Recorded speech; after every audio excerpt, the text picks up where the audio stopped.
It's an everyday thing. It's an everyday thing. It's an everyday thing when you let your nuts hang. In the criminal justice system, sexually-based offenses are considered especially heinous. In New York City, the dedicated detectives who investigate these vicious felonies are members of an elite squad known as the Special Victims Unit. These are their stories. Story time about how this hospice nurse tried to convince me and my sisters to unalive our mother. So, for context, my mama has early onset dementia, and this is the worst thing that we've ever experienced. It's the saddest I've ever been. It's devastating. Me and my mama was super close. I hate this, I hate this, I hate this. But what I hate even more is when these medical professionals don't have our best interest or our mom's best interest. Like, I can't. Anyway, my mama has been in hospice since October 2024, and we've had the same hospice nurse from October to the end of January. Then at the beginning of February, we got this new lady. So on her first day, she examines my mama and tells my sisters that her blood pressure is super low, none of her medications are working, and that they need to take her off of everything because basically it's about that time. And she also tells them that they need to put her on morphine and some other medication that I can't remember the name of, but it's for anxiety. And when my sister was asking why, she was saying because I asked her if she had any pain or anxiety, and she looked at me and communicated yes. A lie. My mama can't talk no more. She doesn't shake her head or nod or anything. Like, you ask her a question, she won't do this or anything. The most she'll do is if you put your hand near hers, she'll hold it. If you do this near her hand, she'll touch your fingers. Same with this, but it's never in response to a question. It's just pretty much, you just trying to show her some physical touch. So this was a Tuesday, and she's supposed to come every Tuesday and Thursday. So her second visit was that Thursday, and she came back and did another examination and was like, her vitals look great. She's doing great. You just said her blood pressure was super low. And then this next visit, you're saying her blood pressure looks better than mine. What are you talking about? This is, okay, look. But then she brought up the morphine and anxiety medication again. And my sisters were basically like, well, we don't really want to do that because we don't understand why she needs to be on it. And she just kept on over explaining why they need to put her on it, and my sister was like, well, I'm not really comfortable with that. I'll think about it, I'll let you know, whatever. So my sisters are telling me all of this over the phone because I live out of state and I travel back and forth every month, and this was right before I was about to go home. But when they mentioned the pain thing, I was like, I don't know, maybe we can give her a little bit of morphine because I know she had chronic back pain. Like, she always had to have surgery or procedures done on her back, or her knee or whatever, and we roll her back and forth in the bed all the time. So I just want to make sure, like, she's comfortable in that regard, because Tylenol never worked for her and she's allergic to ibuprofen. However, okay, I forgot what morphine is typically used for in this instance because it's been a minute since I've attended Grace Sloan Memorial University. It's actually been a few years. And so when my sister was like, but that's gonna sedate her, I was like, oh, wait. It's not, I don't agree. I don't want to do that. I was like, I just want something stronger than Tylenol. And they agreed. And so we were like, yeah, we're gonna tell her no. And then I said, well, I think we need to just request a new nurse because it seems like she's trying to push the end of life onto mama. And so my older sister was like, yeah, when you get here, I just want you to talk to her and just like get a feel for her, feel her out, because I want to make sure I'm not tripping. And my little sister agreed. So I was like, okay, no worries.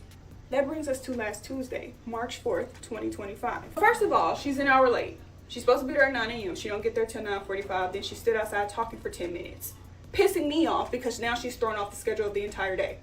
And then she comes in asking me about the morphine thing. And I was like, no, we're not doing that. We got something that's a little stronger than Tylenol, so we good. And I can't remember what the name of the medication is called, but she was like, oh, okay, that's a good one.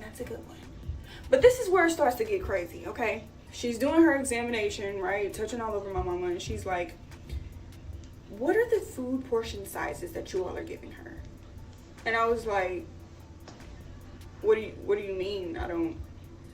What's the size of the food that you're giving her? I was like, what's a plate? I don't know what you mean. And she was like, well, I only ask because it's highly suggested that at this point, you all just give her, like, her food portion sizes should be no bigger than the size of your fist.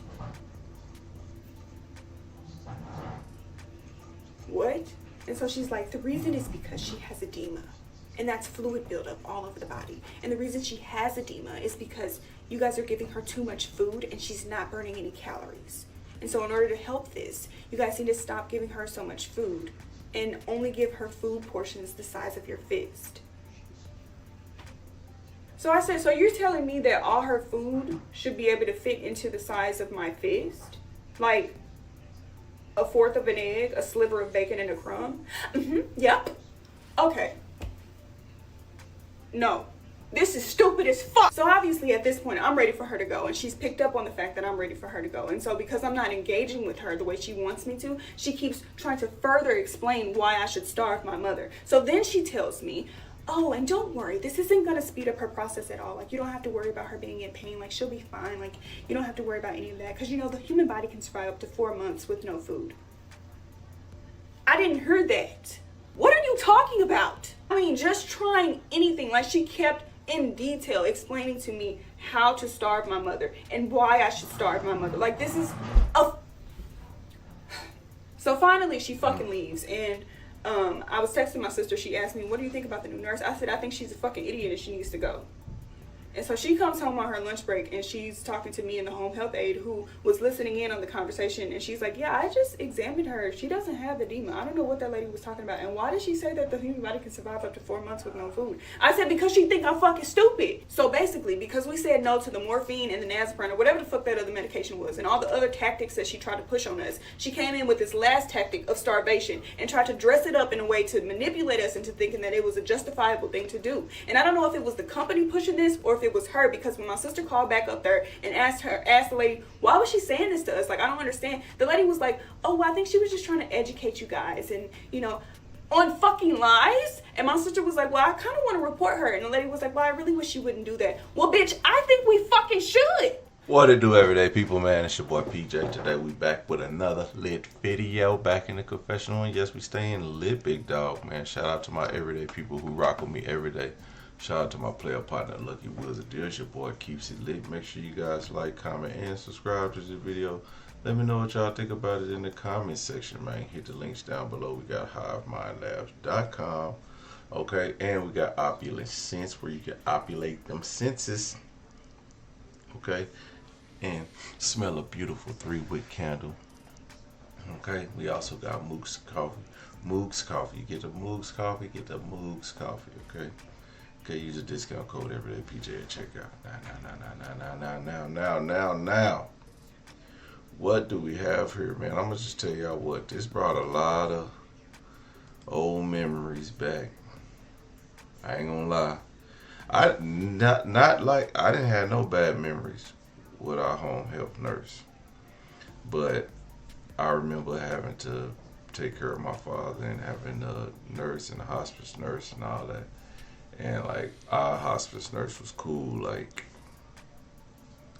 he was kind of flamboyant, and not kind of, the boy was flamboyant. Okay, the boy was out there, and he just made the whole situation more comfortable than the situation. You know what I'm saying? So we trusted everything that he was saying and everything he was doing. You know what I'm saying? He made everything, and he wasn't here long at all. I mean, the boy came in, did his job, and got the hell up out of here. Okay? And I think he was a big old guy in a little bitty car. If I can remember. I believe so. But he was happy about his little car. He was very, very flamboyant about that little car. And he dressed sharp. If you know what I mean, like you could tell he was just out there. So he made the situation very comfortable for the last few weeks of my father's life, because I was like, you know, for the time prior to that, like, my dad was all good. You know what I'm saying? He was up and moving. It wasn't until, you know, he was not moving that we started bringing in nurses and stuff like that. I mean, we had nurses coming in, but then we, stuff was getting real. So we was all preparing for everything. He was sticking around. He was getting better. When I knew he was getting better, I knew it was about to take a turn for the worse. Cause I was like, all I could think about is my grandma. Like every time my grandma would get better, it just got worse. And then that's what it just kept doing that. So I remember being in the house and my mama heard my dad taking his last breaths. And she came in there and she was like, I think he's gone. I looked in there. I ain't going in there. So we had to call the nurse. He came in there. Hey, y'all.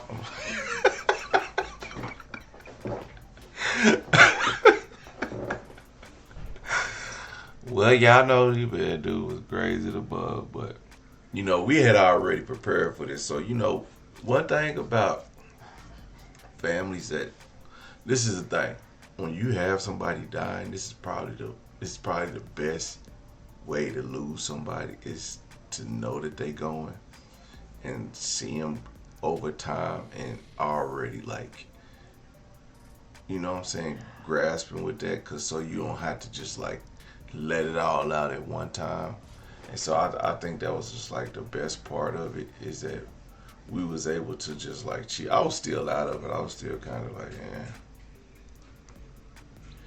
But at the same time, I felt like relieved, and I probably didn't get another night's sleep for a few nights.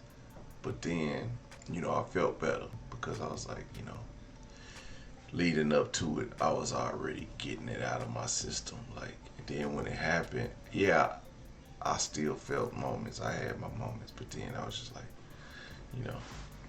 So, but yeah, the home health nurse really, really made the situation, easy for us. So, shout out to him. I don't remember his name, but he probably watched this. Be like, I was at his house, and yep, it was snazzy looking at us.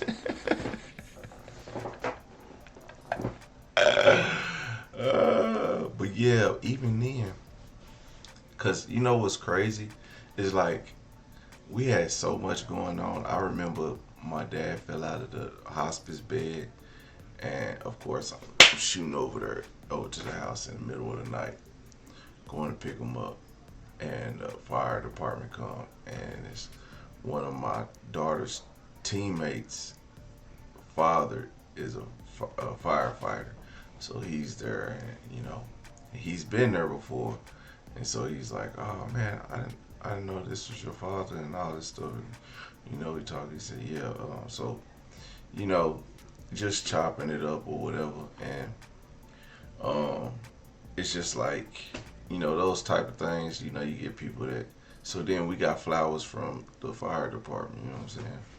And stuff like that. You get those things that happen in life. You know what I'm saying? It was good. And we had so many damn flowers. I'm talking about flowers everywhere. Them same damn ferns all over the damn place. My job got me ferns. Everybody got me ferns. Everybody. Ferns everywhere.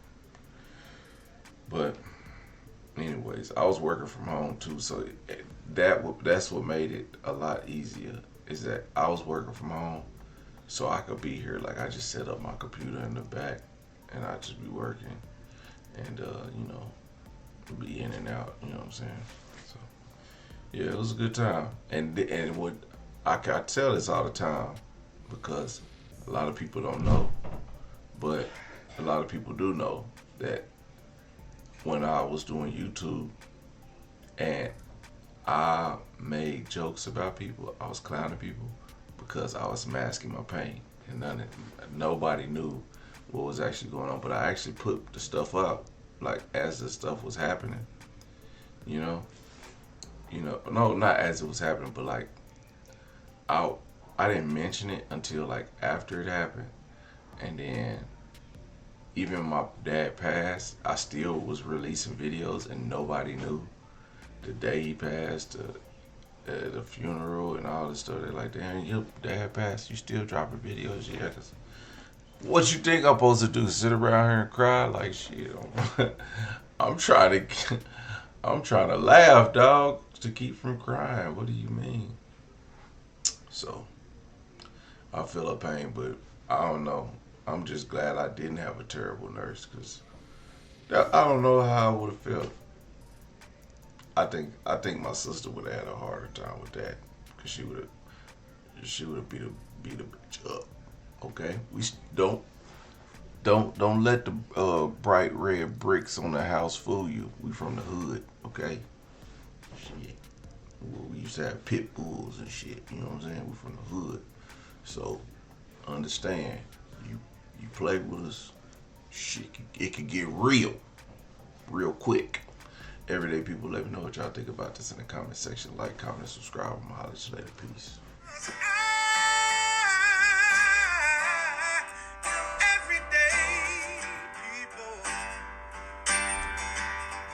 Day and night. For some women, it can start working in as fast as 1 week.